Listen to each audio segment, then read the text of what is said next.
ನಾನು ಈಗಾಗಲೇ ಹೇಳಿದ್ದೀನಿ,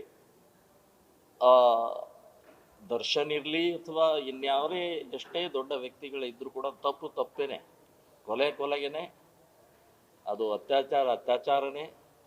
ಸೊ ಅಂಥ ವ್ಯಕ್ತಿಗಳಿಗೆ ಯಾವುದೇ ರೀತಿಯ ಆಶೆ ಆಮಿಷ ಒತ್ತಡಕ್ಕೆ ಮಣಿಯದೆ ಪೊಲೀಸ್ ಡಿಪಾರ್ಟ್ಮೆಂಟ್ ಆಗಲಿ ಕೋರ್ಟ್ ಆಗಲಿ ಅವರಿಗೆ ಸರಿಯಾದ ಶಿಕ್ಷೆ ಕೊಟ್ಟರೆ ಮಾತ್ರ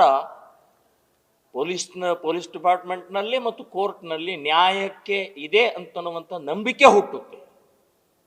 ಇಲ್ಲಾದರೆ ದುಡ್ಡಿಗೋ ಅಥವಾ ವ್ಯಕ್ತಿಯ ಒಂದು ವ್ಯಕ್ತಿತ್ವಕ್ಕೋ ಯಾವುದಕ್ಕೋ ಒಂದು ಆಶೆ ಆಮಿಷಗೆ ಏನಾದರೂ ಆದರೆ ವಿಶ್ವಾಸ, ಕೋರ್ಟ್ನಲ್ಲೂ ವಿಶ್ವಾಸ ಉಳಿಯೋಲ್ಲ, ಪೊಲೀಸರಲ್ಲೂ ವಿಶ್ವಾಸ ಉಳಿಯೋಲ್ಲ. ಹಾಗಾಗಿ ಈ ಕೇಸ್ನಲ್ಲಿ ಸರಿಯಾದ ತಪ್ಪಿತಸ್ಥರಿಗೆ ಶಿಕ್ಷೆ ಆಗಲೇಬೇಕು. ರೇಣುಕಾ ಸ್ವಾಮಿ ಅಮಾಯಕ, ಒಬ್ಬ ಮಧ್ಯಮ ಮನೆಯ ಯುವಕ. ಆ ಹೆಣ್ಮಗಳ ಬಗ್ಗೆ ಸ್ವಲ್ಪ ಯೋಚನೆ ಮಾಡಲಿ. ದರ್ಶನನ ಹೆಂಡತಿ ಸ್ವಲ್ಪ ಆ ಹೆಣ್ಣುಮಗಳ ಮನೆಗೆ ಹೋಗಿ ಬರಲಿ.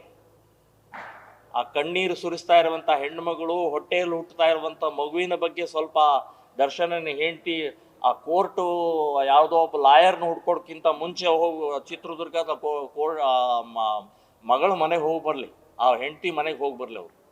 ಅವ್ರ ತಂದೆ ತಾಯಿಯ ಕಣ್ಣೀರು ಸ್ವಲ್ಪ ಒಂದ್ಸಲ ನೋಡಲಿ. ನಿನ್ನ ಗಂಡ ಮಾಡಿದಂಥದ್ದನ್ನು ಒಂದು ಸ್ವಲ್ಪ ಹೋಗಿ ನೋಡಿದರೆ ಗೊತ್ತಾಗತ್ತೆ.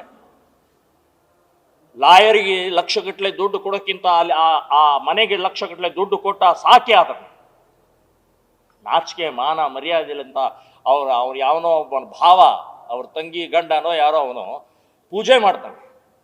ನನ್ನ ಭಾವ ಇದು ನಿರ್ದೋಷ ಆಗಿ ಹೊರಬರಲಿ ಅಂತ ಪೂಜೆ ಮಾಡೋದು. ರೇಣುಕಾ ಸ್ವಾಮಿ ಸತ್ತದ್ದಕ್ಕೆ ಶ್ರದ್ಧಾಂಜಲಿ ಅರ್ಪಣೆ ಮಾಡಿ ಇಲ್ಲಿ ಇವರು ಸುಖಕ್ಕೋಸ್ಕರ ಪೂಜೆ ಮಾಡ್ರಿ. ನ್ಯೂಸ್ ಫಸ್ಟ್ ನಿರ್ಭೀತಿಯಿಂದ ನಿಮ್ಮ ಪರವಾಗಿ.